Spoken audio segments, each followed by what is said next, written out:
I never thought a thunderstorm and a broken speaker would be the start of something unforgettable, but here we are. If you had told me that a random outdoor music festival would flip my entire summer upside down, I probably would have laughed you off. Yet, there I was, crouched under the stage next to the sound engineer, rain drumming on the metal above us like it might collapse any second. So let me back up a bit. I am a photographer, usually holed up in some quiet coffee shop or chasing city lights. But this weekend I was covering this local outdoor festival. They promised indie bands, food trucks, and a chill vibe. Honestly, it sounded like a good break from the usual. The last thing I expected was to get stuck under a stage, soaked to the bone, with the guy who ran the entire sound setup. His name's Josh. He's got this easy confidence about him, the kind that comes from years of dealing with stubborn equipment and last-minute disasters. I noticed him right away. Not just because he was the only one who seemed calm when the storm rolled in, but because he had this laugh that cut through the noise and chaos. You know the kind, warm, a little rough around the edges, like he's genuinely enjoying life even when it's messing with him. So picture this. The sun was still shining when I got there. Bands tuning up, people wandering around with beers and festival bracelets. I was snapping shots, trying to catch candid moments, when the skies started to shift. Dark clouds gathering, a weird electric buzz in the air, like the atmosphere was holding its breath. Josh was running back and forth, adjusting cables, talking into his headset, trying to keep the sound perfect despite the obvious threat. Then, just as one of the headliners was about to start, the storm hit hard. 1 minute, the crowd was cheering. The next, a drenching rainstorm exploded over the festival. Speakers blew out, power flickered, and everyone scrambled for cover. That's when Josh grabbed my arm and pulled me behind the stage. "This way. Quick," he said, already halfway under the platform. We slid into the cramped space beneath the stage, the metal frame creaking as the rain hammered down. The crowd's noise faded into a distant roar, replaced by the relentless tapping of water on everything around us. It was dark, cramped, and smelled like mud and wet grass, but it was the only shelter we had. It might sound like a nightmare, but in those tight, soaked moments, something shifted between us. There was no audience, no distractions, just two guys stuck under a stage, waiting out a storm. I wasn't sure if it was the adrenaline or his steady presence, or just how normal and easy it felt to talk to him in the middle of all that chaos. But yeah, that night under the stage was the exact moment everything changed. And honestly, I'm still trying to figure out how a disaster turned into one of the best nights I've ever had. But I'll get to that. For now, all you need to know is this. When you get trapped under a festival stage during a downpour, the last thing you expect is to find someone who will stay with you long after the rain stops. So there we were, stuck under the stage, the rain pounding down like it was trying to wash the whole festival away. I could barely see Josh's face in the dim light filtering through the cracks in the metal. But what hit me first was how calm he was. Most people freaking out around us, but not him. He was just there, steady. "I don't think this is going away anytime soon," I said, trying to keep my voice from shaking, even though I was soaked through already. My camera was safely tucked away, mercifully waterproofed, but my jacket was drenched and clinging to me like a second skin. Josh shrugged, flashing me that half smile. "Yeah, storms like this don't mess around. Worst part is, the festival's probably toast for the night. I hate cancellations. People waited all year for this." I nodded, feeling a weird mix of disappointment and relief. Disappointed because the music was supposed to be the highlight of my summer, and relief because, honestly, getting stuck under the stage with Josh felt like a weird silver lining. "Did you work all the stages?" I asked, trying to keep things casual. "Every damn one," he said, rubbing the back of his neck.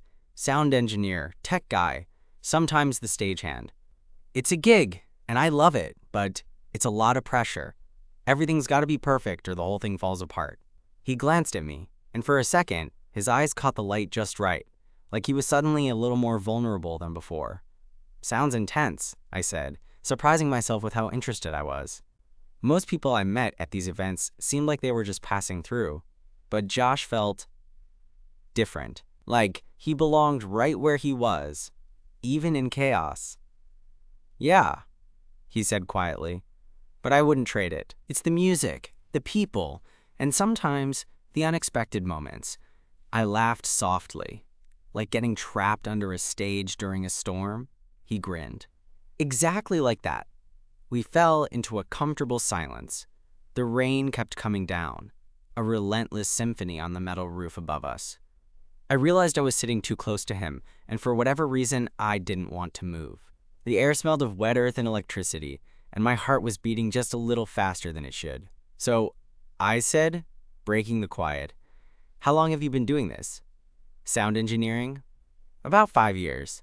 Started in college, helping friends with bands, then worked my way up. It's a small world, but I've met some amazing people." He looked over, eyes catching mine.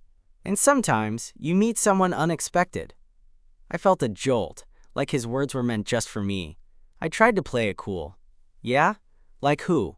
Josh's smile softened, like the guy with the camera who decided to follow me under the stage instead of running for cover. I smiled back, feeling heat rise to my cheeks. "Guess I'm not much of a runner." "Good thing," he said. We talked for a while longer, about music, about random festival disasters, about our favorite bands, and the weird quirks of working behind the scenes. It felt natural, like catching up with an old friend, even though we just met. Every now and then, I'd catch Josh glancing at me, the hint of something more in his eyes before he quickly looked away. Eventually, the rain slowed to a drizzle. The sound of the crowd outside was distant, but the storm had passed enough that we dared to peek out. Josh crawled out first, reaching down to help me up. Our hands brushed, and for a moment, I swear the world held its breath. Outside, the festival was a mess. Mud everywhere, scattered chairs, drenched cables lying like snakes across the ground. But the people who could started to laugh and cheer as the clouds broke and a sliver of sun peeked through. Josh looked over at me, water dripping from his hair. "Well, that's the festival for you. Chaos and beauty all mixed together." I smiled, still catching my breath from the whole experience, and from him. "Yeah, you ever think about how moments like this change everything?" He met my gaze, something tender and real shining there. "I think they do." Before either of us could say more, his phone buzzed. He glanced at it, then back at me, hesitation flickering across his face. "Duty calls," he said, voice low. "I have to check the gear. Make sure nothing's fried." I nodded, not wanting the moment to end, but understanding that the festival was still alive despite the storm. "Hey," I said, stepping a little closer, "maybe after you finish, we could grab a drink? I want to hear more about the behind-the-scenes world that's kept me stuck under this stage." Josh smiled, genuine and warm, the kind that reaches your gut and makes you want to believe in something good. "I'd like that," he said, and just like that, the storm didn't feel like an accident anymore. It felt like the start of something neither of us expected, but neither of us wanted to let go.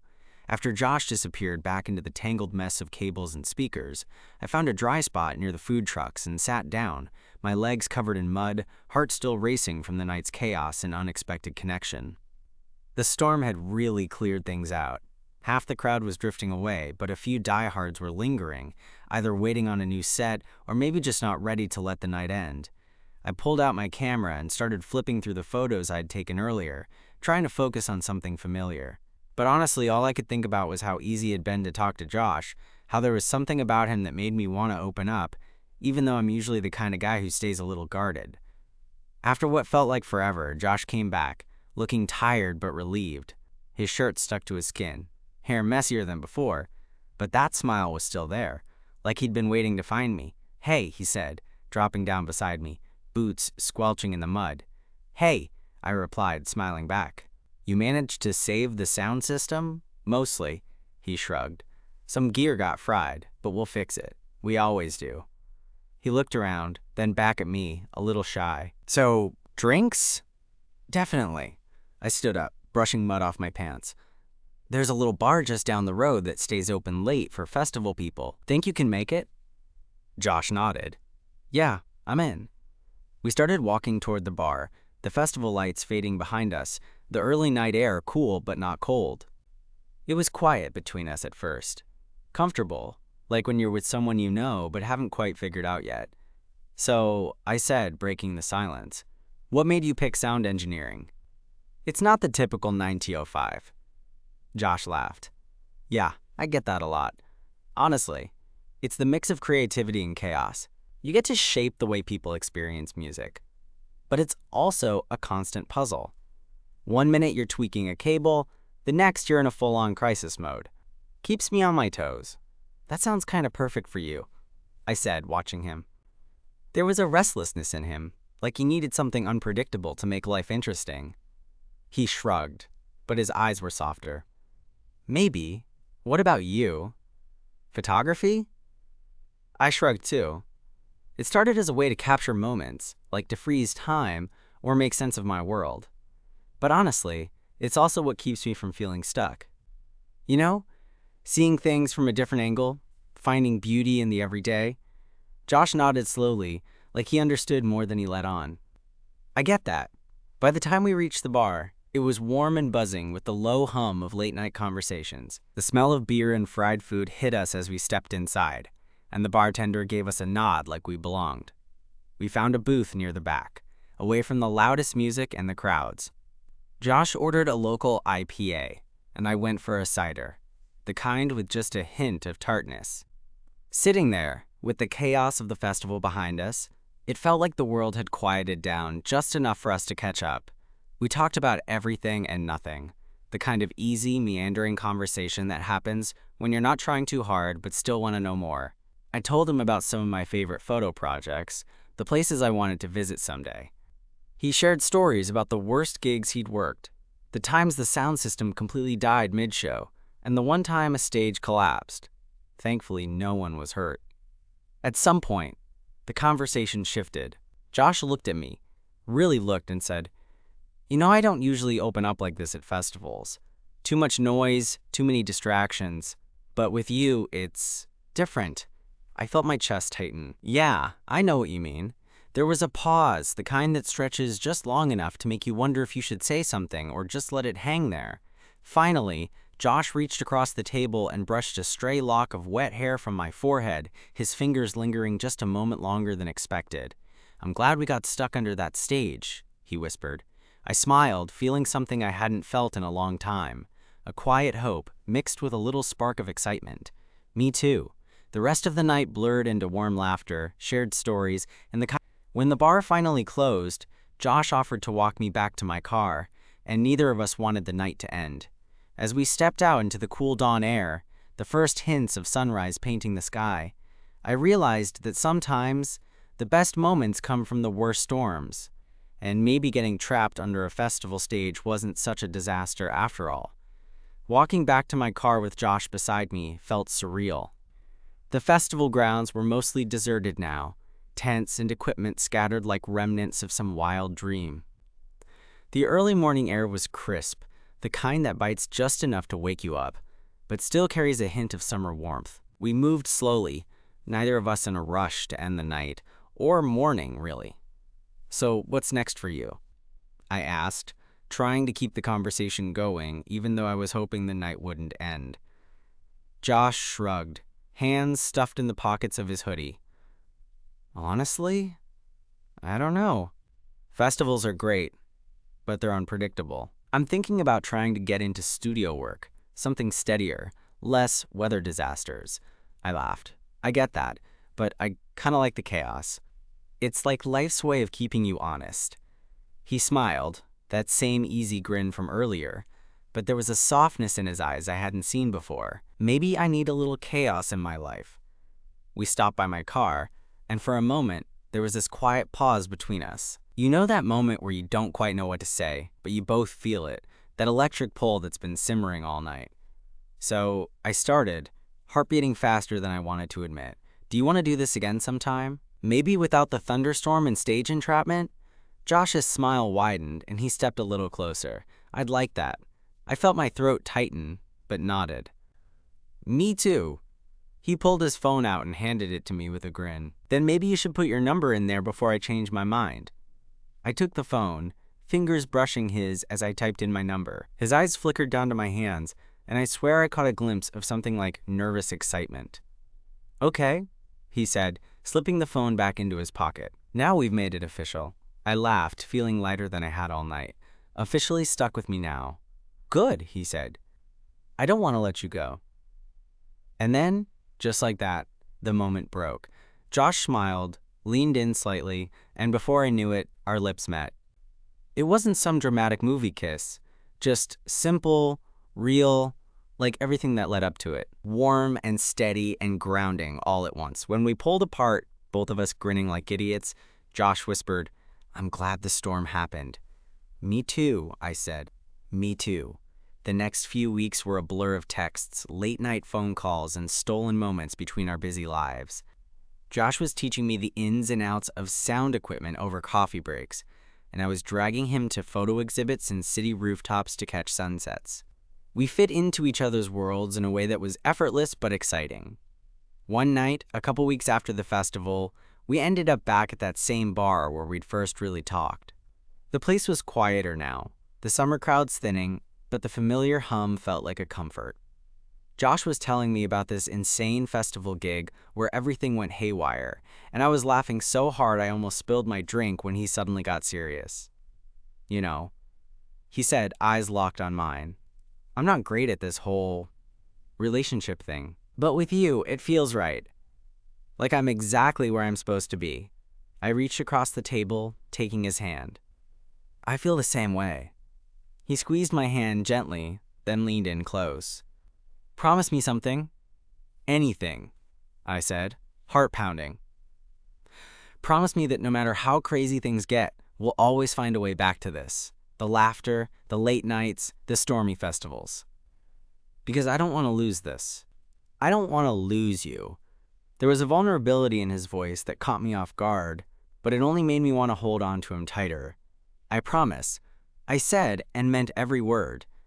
As the night stretched on, with the city lights flickering outside and the quiet buzz of the bar around us, I realized that sometimes the best stories don't come from perfect moments. They come from the messy, unexpected ones. Like a thunderstorm trapping you under a stage, or two people daring to see what could happen if they just took a chance. And honestly, I wouldn't trade it for anything. After that night at the bar, things between Josh and me started to settle into this comfortable rhythm that felt both new and familiar at the same time. It wasn't all fireworks and grand gestures. Mostly, it was small moments that stuck with me. Like the way he'd text me in the middle of his sound checks with a goofy selfie, or how I'd catch him humming some random song while fiddling with cables. Those little things made it feel real. One Saturday, about a month later, Josh called me early in the morning. I was still half asleep, scrolling through my phone when his name popped up. "Hey," he said, voice rough around the edges, like he'd just woken up too. "Got a free afternoon? There's a smaller gig out by the river, nothing too crazy, but I thought maybe you'd like to come?" I grinned, throwing the covers off. "Definitely. I could use a little more behind-the-scenes chaos in my life." We met outside the venue, a quiet, open-air spot where a folk band was setting up. The river was close enough to hear the gentle rush beneath the buzz of tuning guitars and ambient chatter. Josh was in his element, chords in hand, headphones around his neck, focused but relaxed.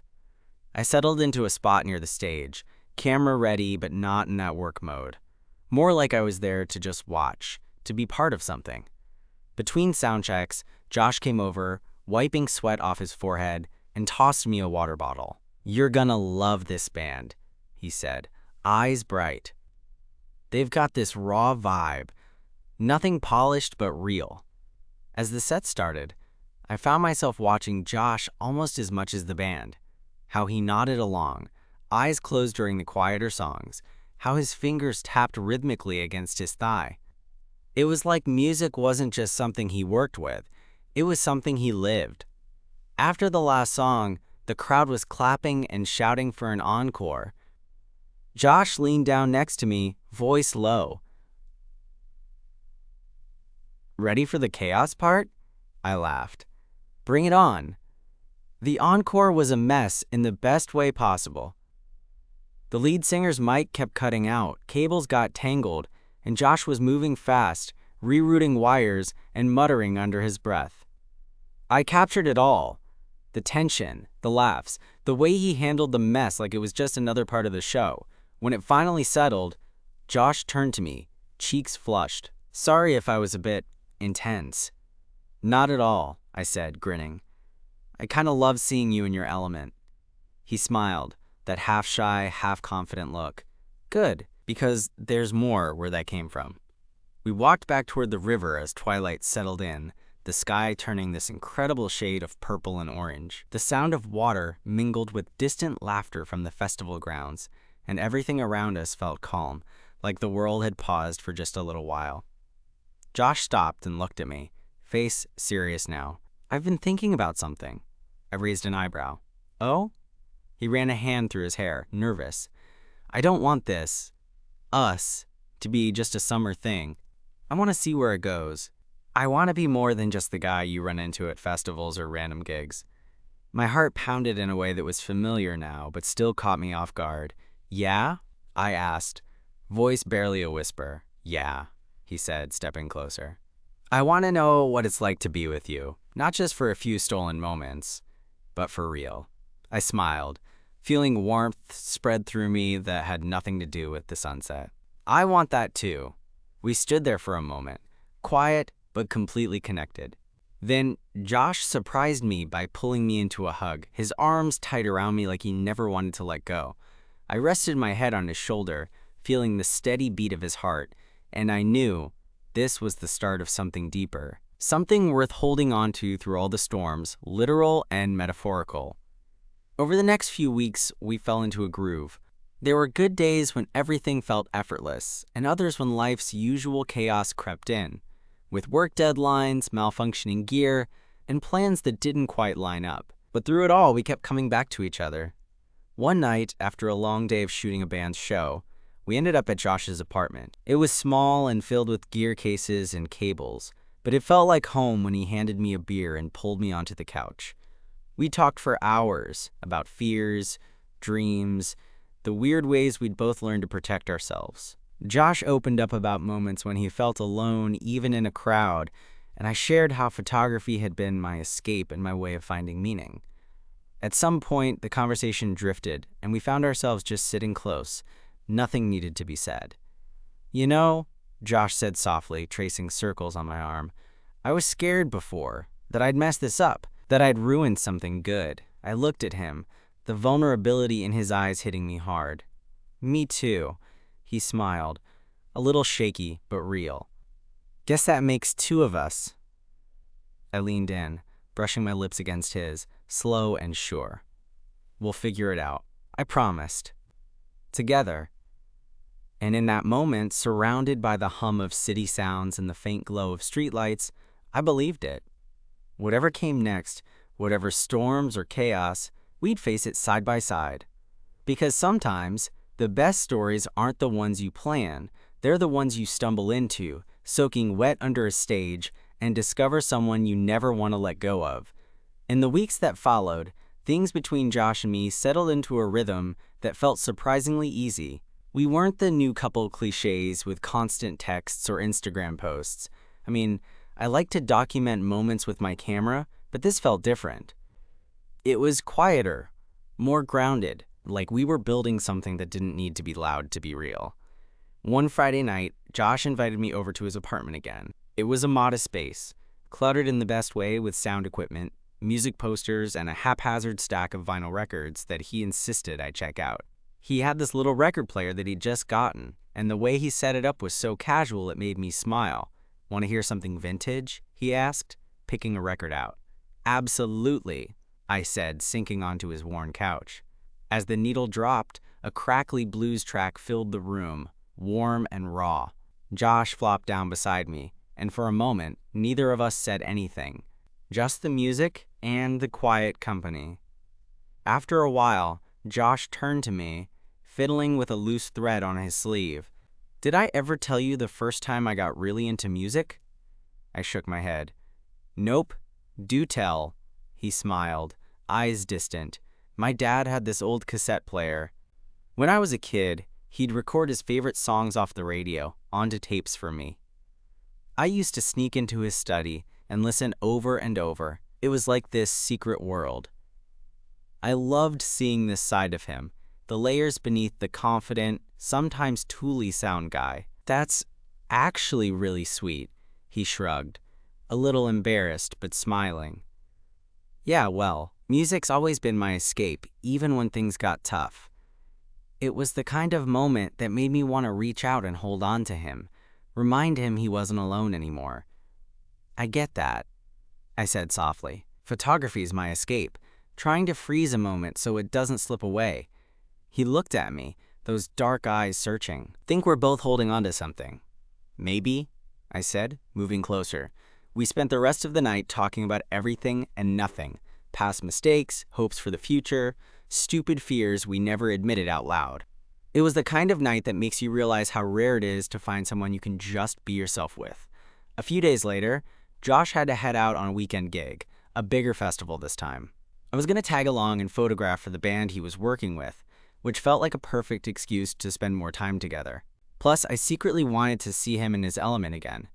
The festival was sprawling, with tents and stages stretching out like a small city. The energy was electric, even with the early morning fog still hanging low. Josh had that focused look, determined, calm but alert, and I admired how he handled the chaos with his quiet authority. Between sets, we found spots to steal moments, grabbing coffee from a food truck, sitting on the grass, watching the crowd, or just catching each other's eyes across the sea of people. That night, after the final act, Josh pulled me close backstage. The lights were dim and the hum of packing up equipment echoed around us. I'm tired, he admitted, voice low. But this is what I love. I nodded, brushing my hand against his. I love watching you do what you love, he smiled, those eyes softening. I want you to be part of this. Not just tonight, but all the gigs, all the chaos. I squeezed his hand, feeling a rush of warmth. I'm in. Over the next few days, we fell into a kind of beautiful madness. Late nights, early mornings, adrenaline, laughter, and occasional exhaustion. But through it all, we had each other. One night, after a long day, we ended up sharing a blanket by the fire pit behind the main stage. The air was crisp, the stars shining bright above the festival lights. Josh looked over at me, his face illuminated by the flickering flames. You know, I used to think being a sound engineer meant I was supposed to be in control of everything. But with you, I'm learning that it's okay to let go a little. I smiled, heart swelling. Maybe it's about finding the right person to hold on to when everything else feels out of control. He nodded, then pulled me close, lips brushing against mine in a kiss that was soft but full of promise. In that moment, with the fire crackling and the night stretching endlessly around us, I realized how much had changed since that night we got trapped under the stage. What started as a chaotic accident had blossomed into something I never expected, but desperately wanted. Because sometimes, love sneaks in during the storms, in the spaces you least expect, and stays long after the rain has passed. The festival wrapped up a few days later, and as we packed away gear and said goodbye to the last of the crew, I realized how much this summer had shifted for me. What started as a simple assignment to capture some music had turned into a journey I never saw coming. A messy, beautiful story of getting stuck in the rain and finding someone who made the chaos feel like home. Josh and I didn't need grand declarations or perfect moments. Our connection was built on the small stuff, the late-night talks, the quiet understanding when words failed, the way we could sit side by side in silence and still feel close. That felt more real to me than any dramatic gesture ever could. One evening, a few weeks after the festival, we took a walk through the city park near my apartment. The air was cool, and the leaves were just starting to turn, signaling the end of summer. As we strolled beneath the fading light, Josh slipped his hand into mine, fingers weaving together naturally. I looked over at him, grateful for the ease between us. You know, I said, I never thought getting trapped under a stage in a thunderstorm would change my life. He smiled, squeezing my hand. Funny how the worst moments sometimes bring the best ones. We paused near a bench, sitting down to watch the sky deepen into twilight. The city buzzed softly around us, but in that quiet moment, everything felt exactly right. I'm glad we found each other, I said, meaning every word. Josh met my gaze, eyes steady and full of something I'd come to cherish. Me too. No matter what comes next, I want us to keep finding those moments, stormy or calm. I nodded, feeling a warmth spread through me that had little to do with the fading sun. Yeah, me too. We stayed there a while longer, hands still entwined, sharing a peaceful kind of happiness that doesn't need noise or fuss to exist. It was the kind of contentment you only find when you've weathered the storms, both outside and inside, and come through stronger for it. As we stood to leave, Josh pulled me close one last time, a simple kiss that said everything without needing words. Walking home together, I realized that sometimes love isn't about the perfect story or the big moments. It's about the quiet, steady presence of someone who shows up, no matter the weather, no matter the chaos, and chooses to stay. And honestly, I wouldn't have it any other way.